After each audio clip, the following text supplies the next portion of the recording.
Alhamdulilayi Rabbil Alamin. Ẹ̀yin tèmi ṣàlàáfíà lẹ wà gẹ́gẹ́ bí èmi Ọ̀pọ̀n by Two ṣe wà lẹ́nu. Thank you for always watching me. May God continue to bless you. Ẹ̀yin tẹ́ ń wò, thank you. Ẹ̀yin tẹ́ ń comment, thank you. Ẹ̀yin tẹ́ ń like, thank you. Gbogbo yín, thank you so much. Ẹ̀yin tẹ́ ń report, ẹ jọ̀ọ́ ẹ má report mọ́. Thank you for joining me. Kí ni title?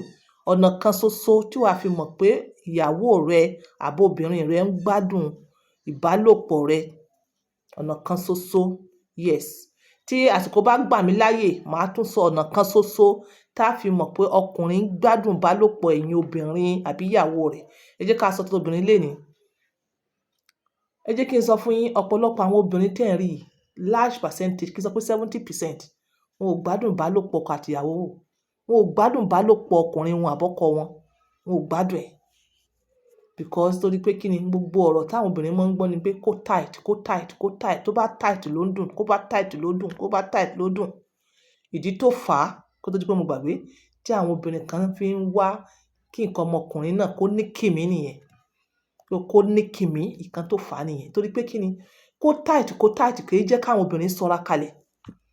Tí obìnrin ò bá dẹ̀ sọ́ra kalẹ̀, ó ti fi gbogbo ọkàn rẹ̀, ó ti fi contrast pelvic floor ẹ̀. Ìwọ wà á máa rò pé ó tight. Wọ́n dẹ̀ ń ṣe yẹn torí pé kí ni kó lè bá wà ń jọ mi.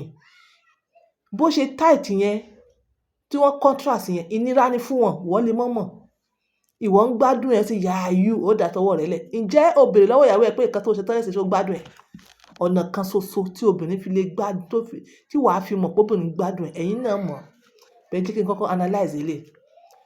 Ìwọ ni ìyàwó rẹ ti bímọ 4, but ó fẹ́ kó ṣe kákáskás. Ọkùnrin kan sọ bẹ́ẹ̀ nílẹ̀ bíbá. Ó ní àwọn ọkùnrin kan tá a máa ń fẹ́ ni kí wọ́n ṣe kẹ́kọ́ tight àbá. Ìwọ gan tó jọ́kùnrin, ǹjẹ́ nǹkan ọmọkùnrin gan ní kìmí bí ti tẹ́lẹ̀? Obìnrin ti bímọ rí 2, 3, 4, ara ti open, kò ní mọ grip mọ́ bí ti alákọ̀ọ́kọ́.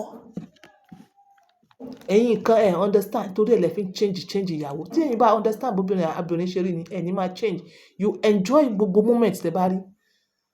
Ẹ jẹ́ káwọn obìnrin máa sọ́ra kalẹ̀. Ọ̀pọ̀lọpọ̀ obìnrin ò sọ́ra kalẹ̀ lẹ̀. Wọ́n yìí sọ torí àwọn obìnrin míì wọn ò fi understand ìkan tí wọ́n really pè ní ìbálòpọ̀. Nítorí ẹ̀ lẹ fi rí pé àwọn ọ̀jọ̀gbọ́n tó mọ̀ nípa show yìí, wọ́n mọ̀ nípa topic yìí, wọ́n fi máa sọ wípé àwọn ọkùnrin dúdú, àwọn aláwọ̀ dúdú wọn ò mọ̀ bá sùn ṣe. Torí pé kí ni ọ̀pọ̀lọpọ̀ ọkùnrin aláwọ̀ dúdú wọ́n fẹ́ kó tight. Ṣé tí tight yẹn ò ní pé ìyàwó rẹ̀ ń gbádùn ẹ̀? Rárá, ìyàwó rẹ̀ ò gbádùn ẹ̀. Tí ìyàwó rẹ̀ bá ń gbádùn ẹ̀, kò ní tight mọ́ ẹ. Tí ìyàwó rẹ̀ bá ń gbádùn, kò ní tight mọ́ òun gangan fúnra rẹ̀. Ó máa juicy. Ọ̀nà kan ṣoṣo tó fi lè mọ̀ pé ìyàwó rẹ̀ ń gbádùn ẹ̀ nìyẹn. Ó máa juicy. Abẹ́ torí pé ó wà yín báyìí tẹ́lẹ̀, tó bá ti di pé ó ń gbádùn ẹ̀, ó máa open. Ó máa fẹ̀ sí, ó dẹ̀ máa gùn sí. Bẹ́ẹ̀ nítorí pé kí ẹ lè bá padà wá níjọ́ mi, nítorí pé kí ẹ lè bá sọ pé abẹ́ ọmọ yẹn fún, abẹ́ ìyàwó mi sì fún. So yé yín ní ọ̀pọ̀lọpọ̀ fi ń lọ out of their way lọ wá oríṣiríṣi. Wọ́n á wá kí lorúkọ ẹ̀ kan, wọ́n á wá lọ́mù, wọ́n á ṣàwọ̀ oríṣiríṣi substance tí kò yẹ kó máa fi síbẹ̀ láti jẹ́ kó ṣe kákáskás. Nítorí ẹ̀yin ọkùnrin ni like ẹ ń fẹnu yín rọ̀ obìnrin down lórí ìbálòpọ̀. Ẹ ń fẹnu rọ̀ obìnrin down. Obìnrin ni wọ́n fi ń lo lòkulò.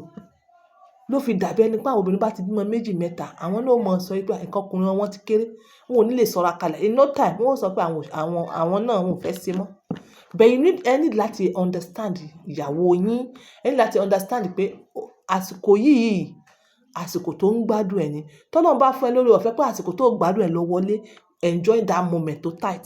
Tọ́lọ́run bá dẹ̀ tí wá sọ wípé ìyàwó rẹ̀ wá ń gbádùn ẹ̀, enjoy moment tó tutù.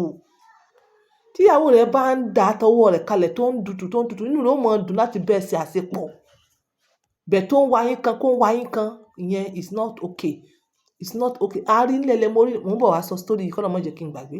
But àwọn obìnrin míì wà, abẹ́ wọn mọ over tight jù. Àwọn gan wọn ò mọ reason. Wọ́n máa lo lubricant kí nìyẹn ò ṣiṣẹ́. Àwọn ìyẹn wọ́n ti ní nǹkan tá à ń pè ní genital pelvic pains. That is combination of dyspareunia àti vaginismus. That is pains àti unusually contraction of the pelvic floor. in no time ó máa cause wọn ní irritation, in no time ó máa cause wọn ní inflammation, in no time ó máa cause wọn ní infections, more infections. Abẹ́ obìnrin bá tight jù kí ló máa cause ẹ̀, ó máa tètè kó infections lára ẹ̀. Yes, ẹ̀rọ àwọn obìnrin mi wọ́n èèyàn kan ní AIDS, èèyàn kan ní gbogbo staphylococcus, ó ní STD. Ìgbà tó bá àṣepọ̀ ó lè mọ̀ mú torí pé kí ni àsàdítà tó bọ́ obìnrin yẹn ọkùnrin yẹn ṣàṣepọ̀ òun tutù. Tí ó lubrication yẹn ń ṣẹlẹ̀ bí pé kí yẹn mọ́ lè contact disease ni. Bẹ́ẹ̀ tó bá ti di pé ó ti kankan exchange of blood máa wà, ìdí tó fa HIV/AIDS nìyẹn. Ìdí tó fà á nìyẹn. So tí abẹ́ obìnrin tó bá tight jù, àwọn ẹ lè tètè kó STD, òun náà ó máa ní pains. Ẹ̀yin máa kó, òun náà máa kó. Dẹ̀ ìgbà míì ó lè tí ẹ̀ ìwọ ọkùnrin, ọ̀pọ̀lọpọ̀ ìgbà ó tí ẹ̀ obìnrin. Irú ìbálòpọ̀ yẹn àwọn obìnrin wọ́n máa náà wò wá mọ́. Irú àwọn tó ní disorder tí mò ń sọ yẹn, like wọn ò wọ́pọ̀, very few, extreme. Àwọn ni wọ́n wà extreme tí abẹ́ wọn tó tight jù. Irú àwọn yẹn ordinary kan tí wọ́n bá jẹ gan díẹ̀, so yẹn ó lè mú bẹ́ẹ̀ yẹn kó tó tight jù. Yes, kò sí nǹkan tó gbàdúrà rẹ̀. Irú àwọn yẹn wọn ò ní fẹ́ bá ọkùnrin ṣe pọ̀ mọ́. Irú àwọn ilẹ̀ yín ó rí lẹ́sọ̀ pé abẹ́ rẹ̀ ṣe gangan láì mọ̀ pé àwọn yẹn ní disorder. Àwọn gangan ní disorder. So on this topic ni pé understand ìyàwó ẹ̀. Understand pé kò need pé kí ìyàwó rẹ̀ lò kankan lò this lò that lò this kó tight jù, like seriously ó máa wound ẹ̀. Ìjọ́ tó bá tight, alhamdulillah. Ìjọ́ tó bá dẹ̀ open, alhamdulillah. Ẹ jẹ́ kó obìnrin mọ̀ gbádùn ìbálòpọ̀ yín. Kò yẹ kó jẹ́ always about pé ìwọ nìkan. Ẹ̀yin bá ti dà understand kan tó obìnrin yẹn ń go through. Mo sọ ilé bíbá àwọn obìnrin mi wọ́n bá ṣe ìbálòpọ̀ pẹ̀lú ọkọ wọn ò ní lè tọ̀. Àwọn ọkọ yẹn dẹ̀ ni wọ́n á ní kí ló wà ńbẹ̀. Mẹ́wàá wà ńbẹ̀ because àwọn ti lọ bá contrast ẹ̀ jù. Pé àtọ́dún wo sọ́dún wo láti jọ́ tó ti wà láti 10 years ago, láti 9 years ago. Ta ló sọ bẹ́ẹ̀ fún ẹ? Kò release ara rẹ̀ náà, ó contrast ẹ̀ fún ẹ torí pé kó lè bá gbádùn ẹ̀. Like most men are living for women. Ẹ̀yin dẹ̀ ní bóyá ẹ understand ẹ̀ bẹ́ẹ̀. Nílẹ̀ mo fẹ́ sọ story kan lẹ́ẹ̀kan. Nílẹ̀ bíbá yìí, arábìnrin yẹn sọ kí ló sọ? Ó ní òun mọ problem ọkàn nígbà yẹn ó ní òun mọ problem ọkàn fa, ọkàn mọ́ pẹ́ǹtà, ọkàn mọ́ ṣe kinní kan, òun mọ̀ kan tó ṣọkàn. Tó wọlé káyámátá fọ́kọ rẹ̀ báyìí tí gbogbo ẹ̀ di kẹ́kẹ́sì tó wọlé káyámátá fún báyìí. Ó ń sọ ó ní kinní náà máa ń dùn òun, ó ní bẹ́ẹ̀ òun dúpẹ́ pé ó ń jókòó, ó ti change. Imagine ǹjẹ́ òun ló fẹ́ ṣe yẹn dà? Ó ní ó máa ń dùn òun, ó ní àmọ́ nìsín ó ń gbádùn ẹ̀. Ẹ̀yin ọkùnrin púpọ̀ ẹ mọ̀ pé nǹkan tó ń ṣẹlẹ̀ sáwọn obìnrin nìyẹn. Ẹ mọ̀. Màá dákẹ́ bíbí yìí, màá tún wá ṣe ti ọ̀nà kan ṣoṣo tí yóò fi mọ̀ pé ọkùnrin náà ń gbádùn ẹ̀. So ọ̀nà kan ṣoṣo tí wàá fi mọ̀ pé ìyàwó rẹ̀ ń gbádùn ẹ̀, pé ìmọ̀ bí a ti sọ síwájú, ó ní pé wàá rí pé ibi tó ṣe roboto tẹ́lẹ̀tẹ́lẹ̀ ó expand, ó dẹ̀ gùn sí, ó dẹ̀ ń juicy. Bó ti ẹ̀ ṣe àwọn tó ń juicy púpọ̀ wọ́n máa juicy púpọ̀ ẹ̀ díẹ̀díẹ̀. Àwọn tó wá ń juicy púpọ̀ jù yẹn tó dàbí pé bump ni, àwọn yẹn lò nǹkan. Mo ní kí ẹ sọ fún wọn pé kí wọ́n régè rẹ̀, kí wọ́n régè èkíní tí wọ́n ń lò tí wọ́n lọ ń dàjẹ́ too much. Ẹ̀yin kan sọ wípé wọn ò dàjẹ́ kan jẹ. Báwo lẹ ṣe mọ̀? You understand? Àwọn kan mìíràn wà tó yẹ pé ìyẹn ti dàjẹ́ láti ìgbà tó wà lọ́lọ́mọge ni. A ṣe máa ṣiṣẹ́. Bye for now. Akérèkòrò, àwa làgbà, àwa ní bàbá, àǹfààní ńlá wà ńbẹ̀. Ẹ darapọ̀ mọ́ wa lénìí o.